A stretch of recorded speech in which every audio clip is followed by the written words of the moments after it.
Amen. Praise the Lord. At sa sandaling ito tayo po'y darako na sa pinakamalagang bahagi ng banal na programa na kung saan pagkikinig at pag-aaral po ng Word of God. Akin na pong binibigay po pagkakataon sa ating beloved ordained preacher, beloved Brother Boy Kaluya. Amen. Purihin po ang ating pinakamamahal na Panginoon. God bless you sa ating beloved MC, beloved Brother Paulo.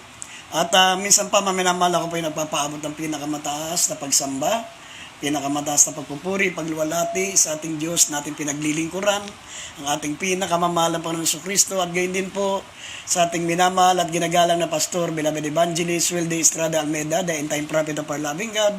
Magandang gabi po sa inyo, maging sa lahat ng mga beloved children, the Almeida family, at sa patuloy po natin pag-alaala sa mga hindi malilimutang aral ng ating beloved Assistant Pastor Lina C. Almeida. Gayon din po sa lahat ng mga minamahal namin mga webcast viewers, mga kapatiran po natin Luzon, Visayas, Mindanao at sa ibayong dagat. Mga kapatiran natin sa iba't ibang panig ng mundo na napapanood ang ating pong banal na gawain dito po sa Pilipinas. Maligayang panonood po sa inyo. At tayo po'y manalangin muna, maminamahal, upang minsan pa maunawaan natin ang kanyang mga banal na salita. Tayo po'y manalangin. Opo, dakilat mapagpala po naming Ama, Diyos na makapangyarihan sa lahat. Sa pangalan namin pinakamamahal na Panginoong Kristo, kami po humingi ng kapatawaran sa lahat po ng aming mga pagkukulang, sa aming mga kamalian. Dakilang Diyos, patawarin mo po kami. Linisin mo po ang aming mga puso. Gawin mo kaming karapat dapat, Panginoon. Magdala na yung banal at sagradong salita, maging sa mga kapatiran namin. Malapang na may mga pangailangan, abutin mo po sila ng dakila at mapagpalang kamay na bago matapos ang banal na programang ito, Panginoon, matanggap po nila ang kanilang mga kahilingan. Bigyan mo sila ng pananampalataya, Panginoon, lalo na po mga baguhan na ngayon lamang po matutungayan ang iyong banal na gawain at aming sinasaway ang lahat ng gawa ng kalaban, demons of unbelief and doubts, demons of hindrances. We bind the power of darkness in Jesus' name. Amen and amen.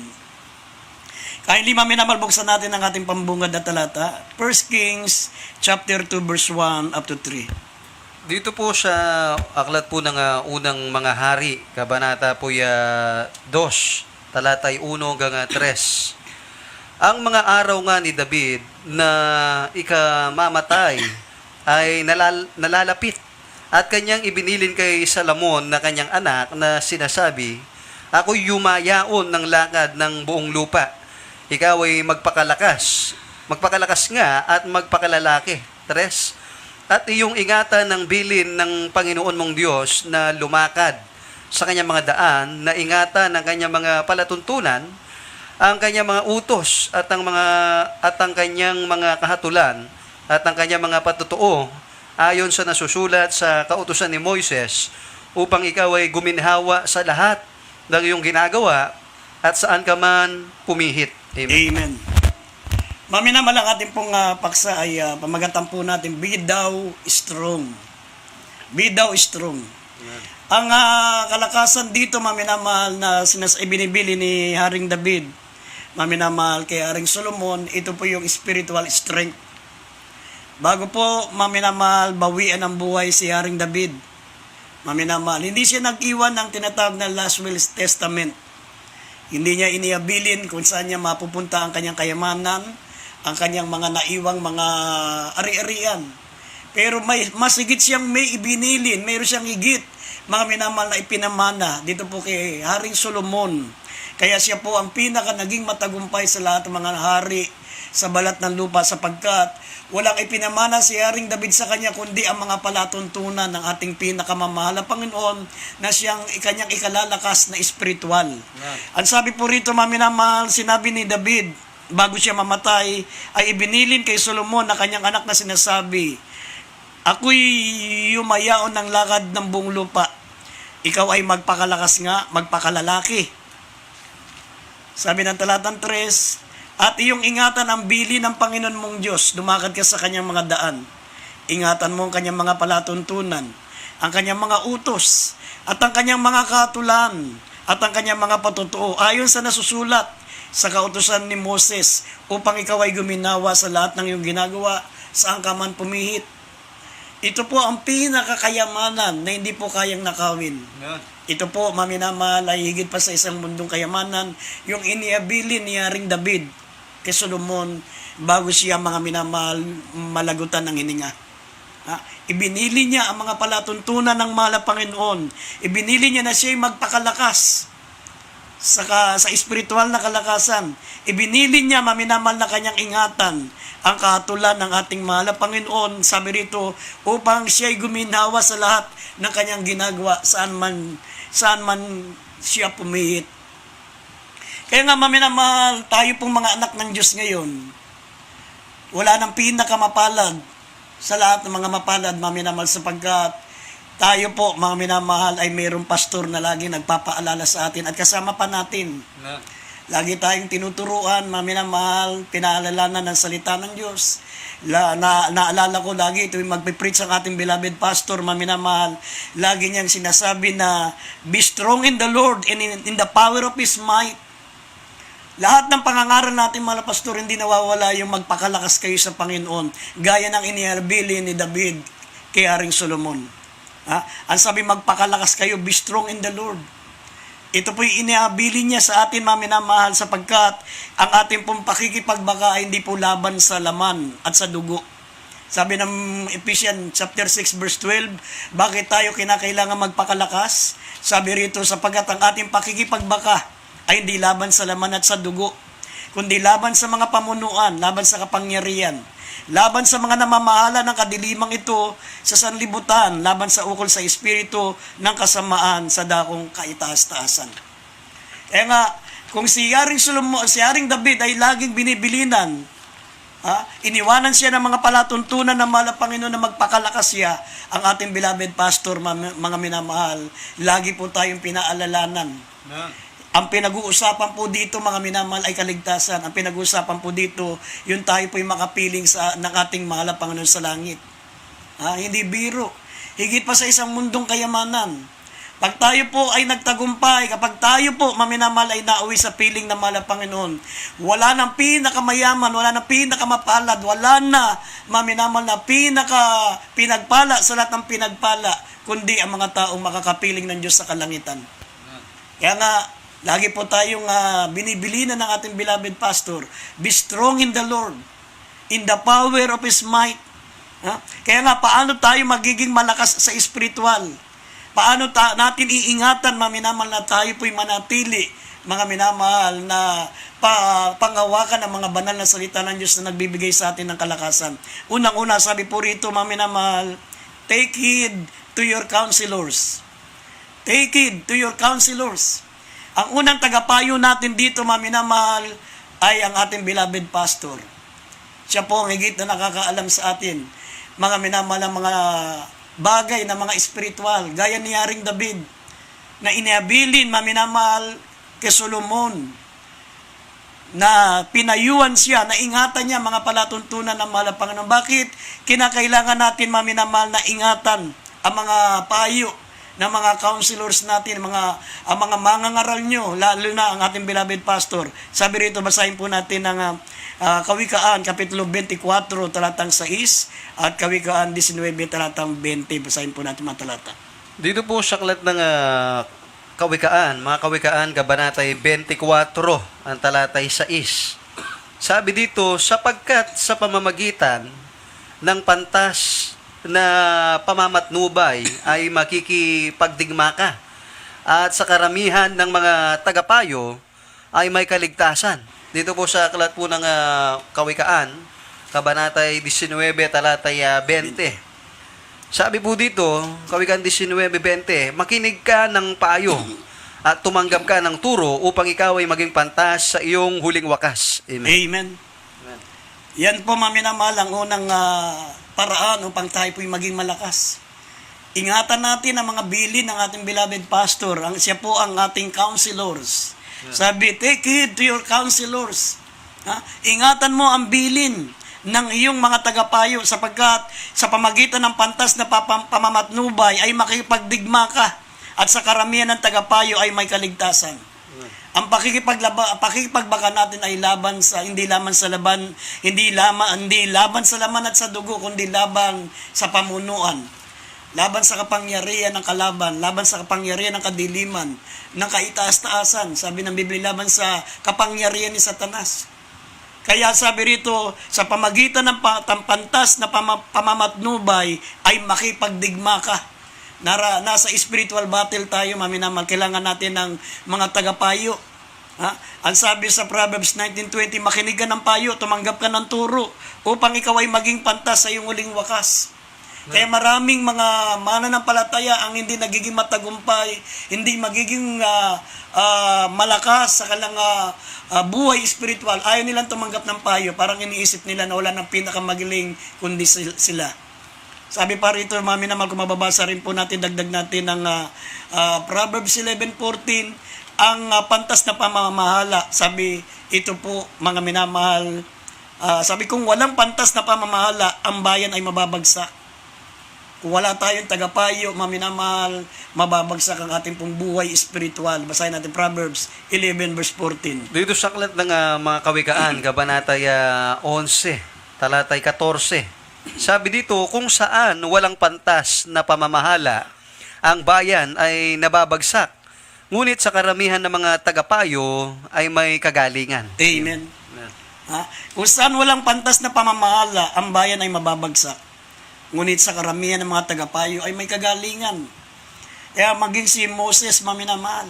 Nung kapanahon ni Moses, kung mababasa niyo po ang Exodo, Kapitulo 18, mga minamahal, mababasa niyo diyan mula sa talatang 16 hanggang 21, kung mababasa niyo po diyan, mga minamahal, na maging si Moses, nangailangan siya ng tagapayo.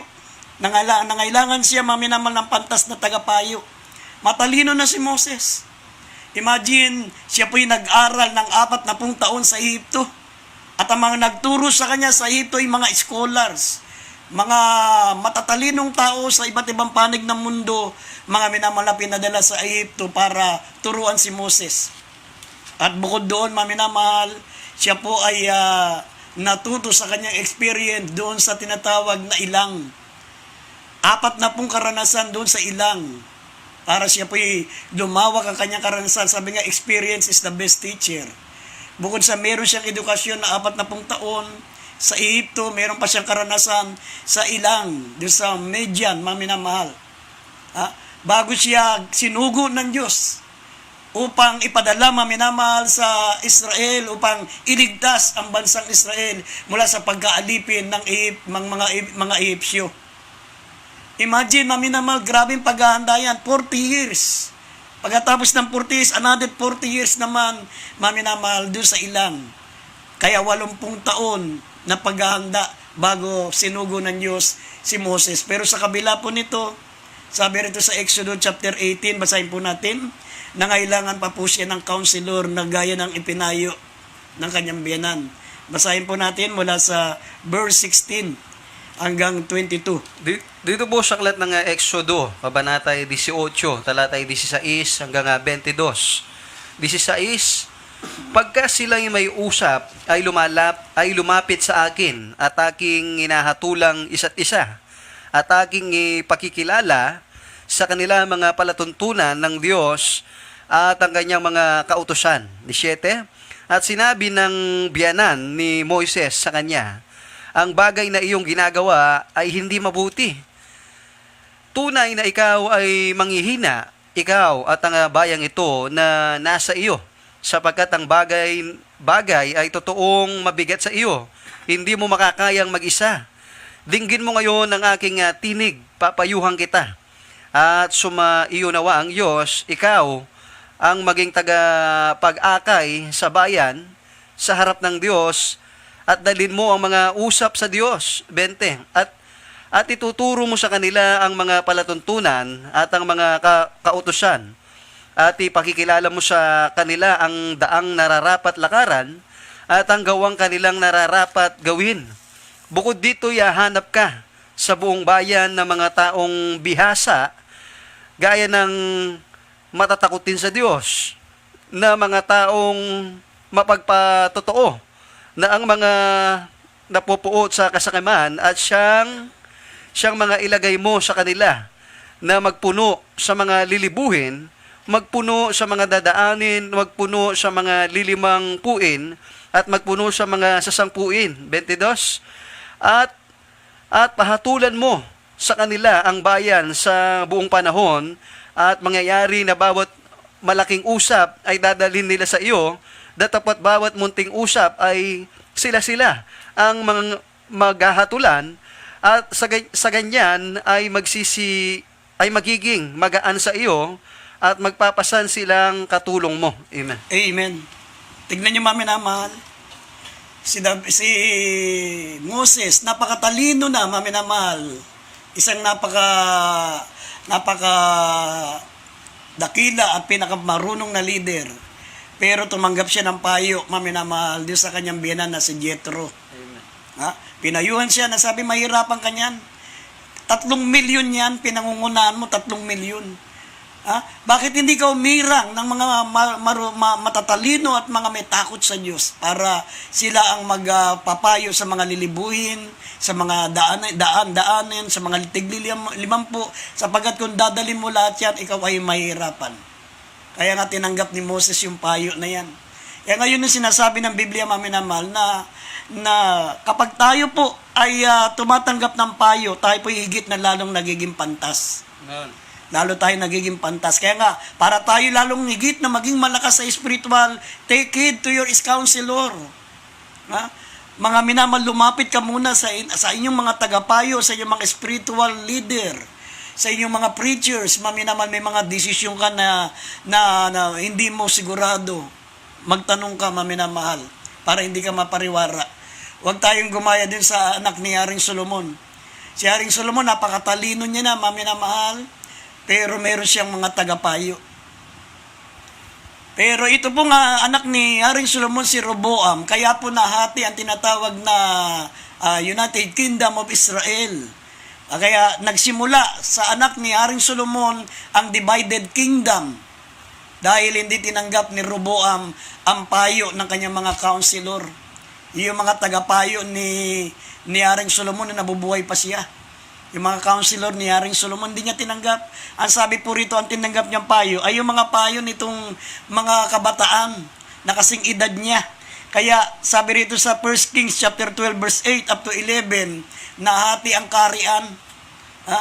Natira lamang po kay Rehoboam na lipi ay yung pong Judah at ang Benjamin. Ang lipi ni Benjamin at lipi ni Judah. Pero yung the rest, maminamahal, na 10 lipi napunta doon sa nagrebelde na si Jeroboam. Kaya nagkaroon ng tinatawag na divided kingdom ang Israel. Kasi hindi tinanggap ni Rehoboam ang payo, ang matalinong payo ng mga tagapayo ni Haring Solomon, ang kanyang pinakinggan, ang kanyang mga kabataang tagapayo na wala pang experience, wala pang karanasan. Sabi rito, 1 Kings chapter 12 verse 8 up to 11, basahin natin. Dito po sa aklat po ng First King o Unang Hari, Kabanatay 12, ang talatay 8 hanggang 11. Sabi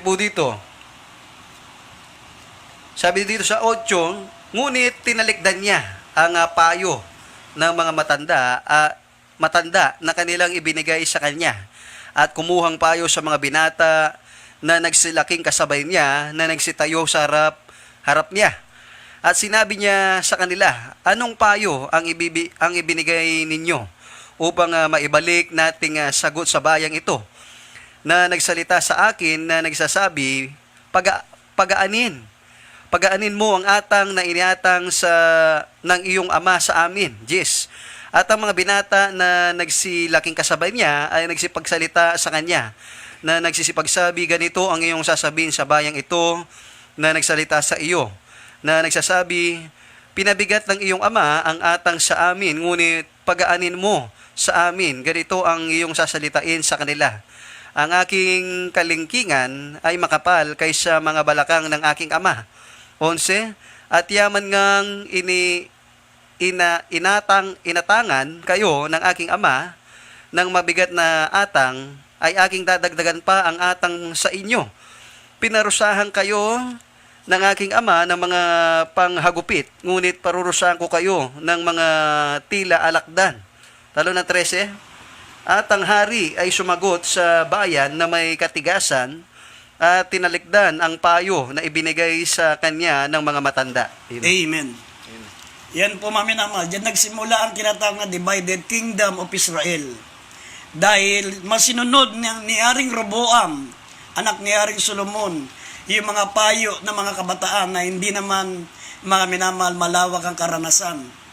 Samantalang, mga minamahal, yung mga tagapayo ni Haring Solomon na matatalino, mga matatanda na, kasabayan pa ni Haring Solomon, sabi, hindi niya tinalikdan nila. Ha? At ang hari ay sumagot sa bayan na may katigasan at tinalikdan ang payo na ibinigay sa kanya ng mga matatanda. Yun na ang kanyang tinalikdan. At ang kanyang niyakap na payo, yung mga payo ng mga kabataan na kasing edad niya.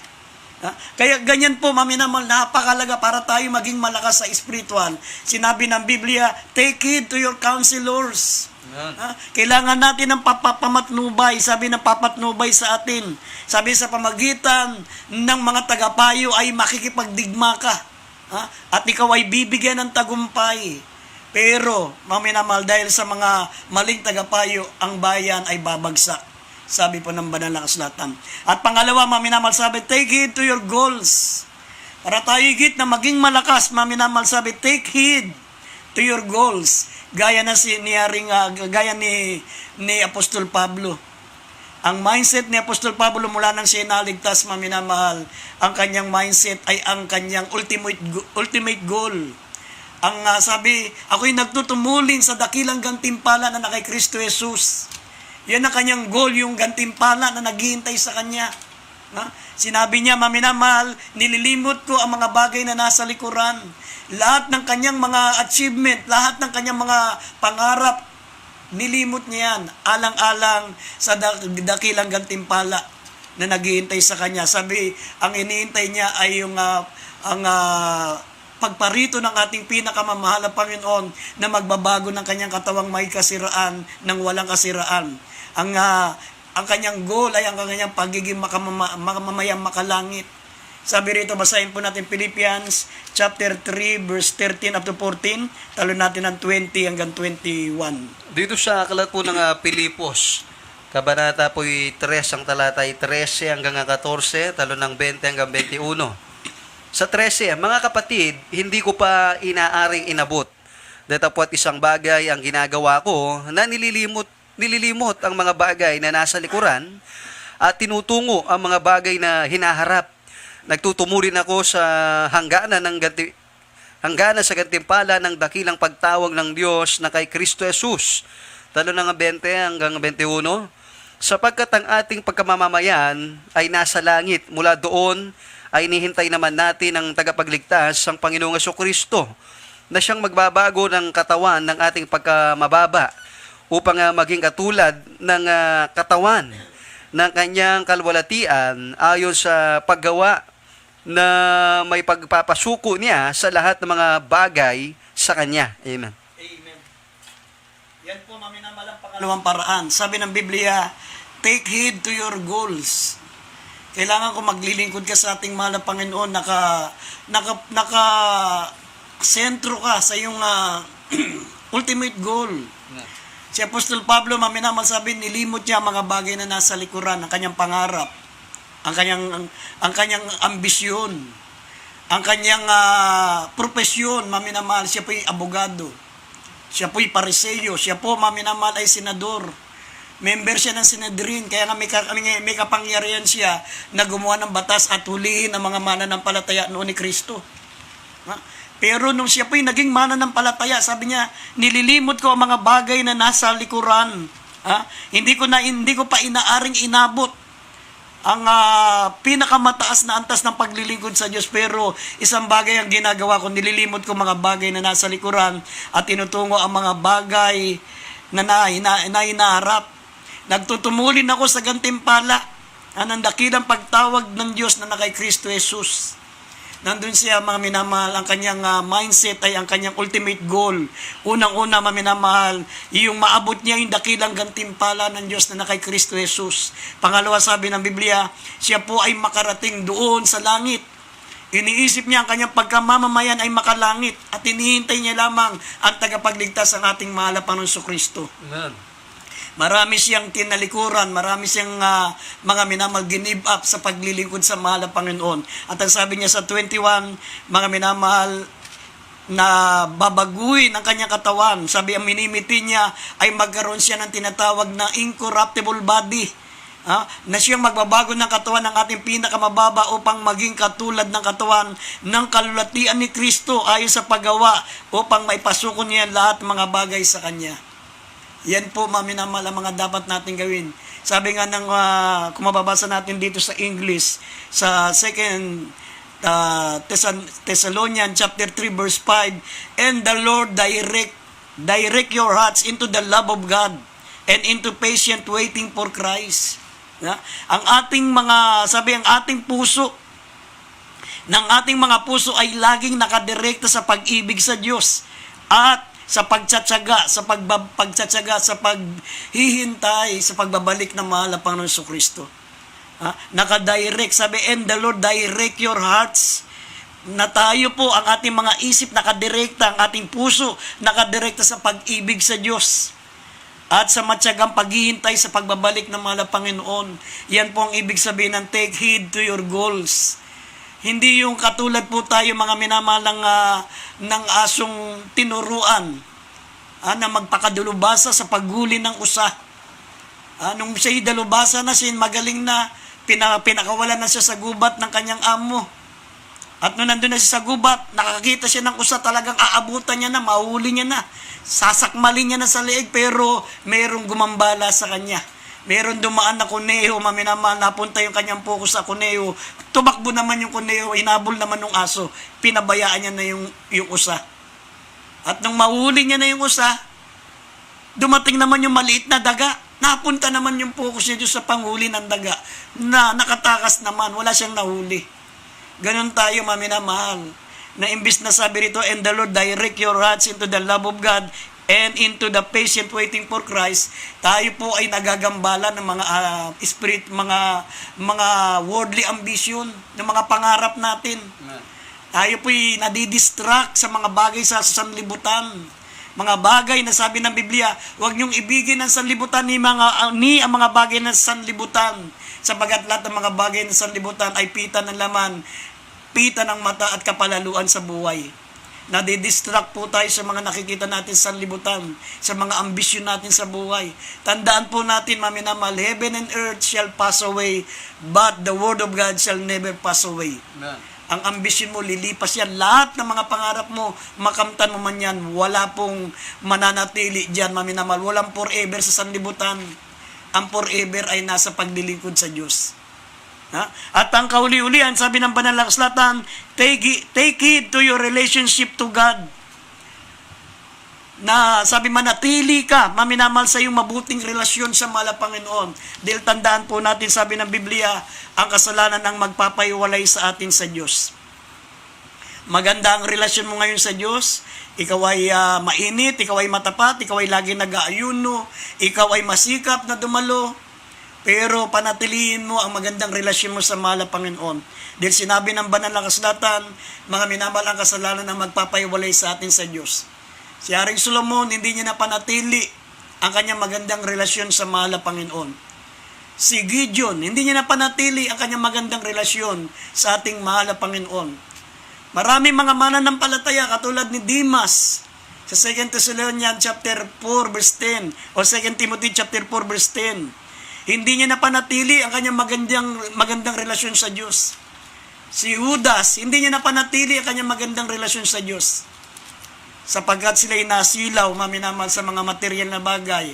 Si Dimas, sabi, inibig ang sanlibutan. Na sinabi ng Biblia na huwag mong ibigin ang sanlibutan ni ang mga bagay dito sa sanlibutan, sapagkat itong mga sanlibutan ito'y lilipas, ngunit ang gumagawa ng kalooban ng Diyos ay mananatili magpakailanman. Basahin natin ang 2 Timothy chapter 4 verse 10 at mamaya basahin po natin ang Hebrews chapter 2 verse 1. Dito po sa aklat ng ikalawang Timoteo, kabanatay 4, talatay 10. Sabi dito, sapagkat ako'y pinabayaan ni Demas, palibasa'y iniibig niya ang sanglibutang ito, at napasa Tesalonica. Si Crescente ay napasa Galacia, at si Tito ay sa Dalmacia. Dito po sa aklat ng Hebreo, kabanatay 2, ang talatay 1. Hebreo 2:1. Kaya't nararapat nating pagkatantuin ang mga bagay na narinig. Baka sakaling tayo'y makahagpos. Amen. Amen. Sapagkat nararapat natin pagkatantuin ng mga bagay na ating naririnig, baka sakaling tayo makahagpos. Ibig sabihin, maminamal, na nararapat natin pagkatantuin, ingatan po natin sa puso natin. Panghawakan natin ang mga pangako ng Diyos. Yan pong ibig sabihin yan. Baka tayo makahagpos. Ibig sabihin, baka makawala pa tayo sa kamay ng Diyos. Baka tayo po'y matangay pa ng agos ng mundo. Baka tayo po'y matangay pa, maminamal ng tukso ng sanlibutan. Kaya nga nararapat natin pagkatantuin ang mga bagay na ating naririnig. Baka sakaling tayo po'y makahagpos pa. Makawala pa tayo sa makapangyarihang kamay ng ating mahal na Panginoon. Sabi ng banal na kasulatan, mga minamahal, na para lagi tayong malakas. Sabi rito, take heed to your relationship with God. Panatilihin mo ang iyong magandang relasyon sa Diyos. Napakanipis lang ng agwat ng langit at impyerno. Sinipis lamang ng papel. Sabi ng ating beloved pastor, taga-langit ka ngayon, pwede kang maging taga-impyerno bukas pag ikaw ay nakalimot sa Diyos. Sabi ng 2 Thessalonians chapter 2 verse 19, sinabi rito, maminamal, na tayo po ay mag-ingat sa ating mga sarili. Sabi, gayon may ang matibay na pinagsasaligan ng Diyos ay nananatili na may tatak ito, nakikilala ng Panginoon ang sa Kanya. Kaya lumayo sa bawat kalikuan ang bawat sumasambitla sa pangalan ng mahal na Panginoon. Lumayo tayo sa lahat ng anyo ng kasalanan. Lahat ng mga tukso ng salibutan, hindi pa natin, mga namamalas pa lang natin, lumayo na po tayo. Kasi yan ang aalis atin sa magandang relasyon natin sa Diyos. Sabi ng John chapter 15 verse 4 up to 7, sabi po rito, kung tayo po'y mahiwalay sa mahal na Panginoon, katulad tayo ng sanga na naputol sa puno, at tayo po'y puputulin, wala nang pakinabang kundi sunugin. Sabi rito, basahin po natin ang John 15:4 up to 7. Dito po sa aklat ng 1, Kabanata 15, talatay 4 hanggang 7. Sa talatang 4, sabi dito, kayo'y manatili sa akin, at ako'y sa inyo, gaya ng sanga, na di makapagbunga sa kanyang sarili maliban na nakakabit sa puno. Gayon din naman kayo, maliban na kayo'y manatili sa akin, ako ang puno ng ubas, kayo mga sanga, ang nananatili sa akin, at ako sa kanya, ay siyang nagbubunga ng marami, sapagkat kung kayo'y hiwalay sa akin, ay wala kayong magagawa. Kung ang sino man ay hindi manatili sa akin, ay siya'y matatapong katulad ng sanga at matutuyo, at mga titipunin at mga iahagis sa apoy at mga susunog. 7. Kung kayo'y magsipanatili sa akin at ang mga salita ko'y magsipanatili sa inyo, ay hingin ninyo ang anumang inyong ibigin at gagawin sa inyo. Amen. Kaya nga, take heed to your good relation to God. Panatiliin natin ang ating magandang relasyon sa mahal na Panginoon, mga minamahal. Sinabi na Exodus 32 verse 33, ang sinumang magkasala ay buburahin ng Diyos ang kanyang pangalan sa aklat ng buhay. Kaya kung kayo iwalay sa akin, sabi ng mahal na Panginoon, wala kayong magagawa. Pero sabi ng verse 7, John 15:7, kung kayo'y magsipanatili sa akin at ang mga salita ko'y mananatili sa inyo, hingiin nyo ano man ang inyong ibigin at gagawin sa inyo. Amen. Yan po ang pangako sa atin ng ating mahal na Panginoon. At sa huling talata, buksan po natin ng Proverbs chapter 3 verse 1 up to 4. Huling talata, maminamahal, ito po'y napakagandang payo para sa ating mga matutuwid na mga anak ng Diyos. Basahin natin huling talata. Dito sa aklat ng Proverbs, Kabanata 3, ang talatay 1 hanggang 4. Sabi dito, anak ko, huwag mong kalimutan ang aking kautusan, kundi ingatan ng iyong puso ang aking mga utos. Sapagkat karamihan ng mga araw at mga taon ng buhay at kapayapaan ay madadagdag sa iyo. Huwag kang pabayaan ng kaawaan at katotohanan. Itali mo sa palibot ng iyong leeg. Ikintal mo sa iyong puso. 4. Sa gayo'y makakasumpong ka ng lingap at mabuting kaunawaan sa paningin ng Diyos at ng tao. Amen. Kaya kami mga minamahal bilang inyong mga mangaral, kami po ang inyong mga counselor. At yan ang tanging maipapayo namin sa inyo para kayo po'y lalong higit na maging malakas sa paglilingkod sa ating pinakamamahal na Panginoon habang naghihintay po tayo sa kanyang nalalapit na pagbabalik. Dapat malakas po tayo, sabi nga ng Biblia, magpakalakas kayo, magpakalalaki. sa pananampalataya. Sabi ng unang Korinto 16:13, magpakalalaki tayo sa ating mga pananampalataya. Kahit babae ka, magpakalalaki ka. At kung lalaki ka, lalo kang magpakalalaki. Ibig sabihin sa pamagitan ng pag-iingat ng kanyang mga utos. Kaya habang napapakinggan po natin awiting I Give You Jesus, mga minamahal, sumunod po kayo sa panalangin. Sumabay po kayo, mga minamahal, banggitin niyo po mga katagang aking babanggitin. Ito po'y panalangin ng pagtanggap sa ating mahal na Panginoon. Sabihin niyo po mga katagang ito, dakilang Ama sa langit, Diyos na makapangyarihan sa lahat. Panginoon, ako po isang makasalanan. Ako po ay nagsisisi, nananampalataya sa iyong mga salita. Panginoon, tinatanggap kita bilang aking tagapagligtas, Diyos at Hari ng aking buhay. Baguhin mo po ako, gawin mo po kung tunay na anak mo, ang mga salita mo ay maghari at manahan sa aking puso sa makapangyarihang pangalan ni Jesus. In Jesus' name, Amen and Amen. Opo, dakilat mapagpala po naming Ama, patawarin mo po sila. Isulat mong kalmapangalan sa aklat ng buhay, games lang mga tunay na anak mo. Panginoon, hindi nawa itong una tuli ng kanyang paglilingkod, dito na po maging simula. Pangawakan mo po sila sa makapangyarihang pangalan ni Jesus. In Jesus' name, Amen and Amen. Mga minamahal, bilang point of contact, ipatong nyo po ang inyong mga kamay sa inyong mga gadget, sa inyong laptop, sa inyong tablet, bilang point of contact sa pangunang panalangin po ng ating beloved pastor, maminamahal. Pag-imalaan kayo ng mahal na Panginoon. Maniwala po kayo, maminamahal, sapagkat ang Diyos natin ay hindi liko para limutin ang ating mabubuting gawa sa ating paglilingkod sa Kanya. Tayo po sama-samang manalangin. Opo, dakilat mapagpala po naming Ama, Diyos na makapangyarihan sila at patuloy po namin dalangin. Panginoon, sa pangunang panalangin po namin, beloved pastor, lahat ng mga kapatid po namin sumasabay sa panalangin sa gabing ito. Dalangin po namin ang aming beloved brother si Bong, ang beloved brother Bong Biong, malapang complete healing, Panginoon. Ganyan din si Bong Rempilio, Panginoon. Dalangin po namin, hindi pa po siya mananampalataya. Bigyan mo siya ng pagkakataon, Panginoon, na makalapit sa iyo, malapang gumaling ang kanyang karamdamang stroke. At si Eli Rempilio, dalangin din po namin, ooperahan, Panginoon, ang nana sa buto ng kanyang balikat. Magimala po kayo, Panginoon, ito po maging paraan upang sila po'y makalapit, makakilala sa iyo.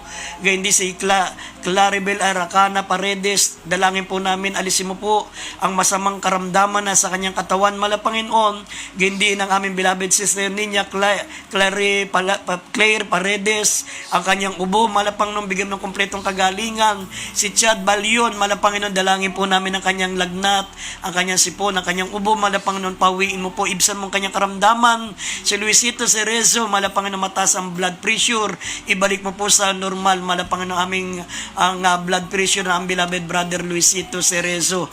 At idinadalangin din namin sa iyo, si Eduardo Garcia, nilalagnat at masakit po ang buong katawan. Anumang karamdaman nito, bigyan mo ng kompletong kagalingan, Panginoon. At si Wilma Endigue, may acid, Panginoon, at nahihilo, Panginoon, mataas ang kanyang acid. Siya po ibigyan mo ng kumpletong kagalingan, Panginoon. Si Nestor Kapina, Panginoon, mataas ang kanyang blood sugar, ibalik mo po sa normal, pagalingin mo po siya, Panginoon. Si Aurora Santos, masay po ang kanyang buong sambayan, pagalingin mo rin po ang kanyang sakit sa puso, Panginoon.